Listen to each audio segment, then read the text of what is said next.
What is up, party people? We're gonna call Outrun officially done.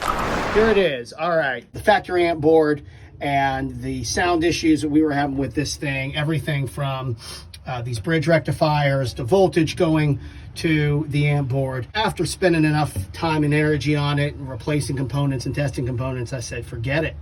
Why do I want to bother doing this when I can just use my setup here that you saw in the previous video, running straight from this connector here to an auxiliary line going up to, yes, powered speakers that I have mounted right behind the steering wheel. Boy, if that ain't ghetto, I don't know what is. But you know what?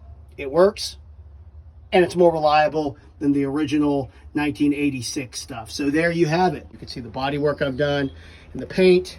It's looking all good around the edges. This thing isn't gonna win a beauty contest. And look at this.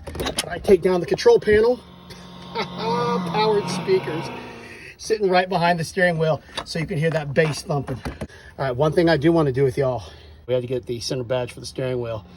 I had ordered a reproduction. This fits right in there. Game's just simply not complete without it.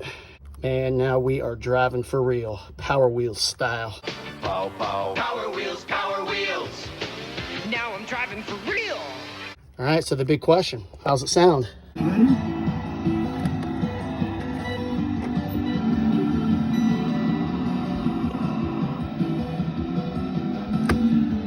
Sounds great. Check it out.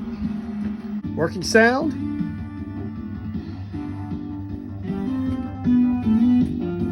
This will do just fine. It will fit nicely into the lineup. When I say it'll fit nicely into the lineup, yeah, the lineup. Somewhere in here, I'm gonna have to wait for one of Retrocade's brethren to come over here and amongst all this nonsense, help me move out either Final Fight or my magic sword over here so that we can move these around in a game of Tetris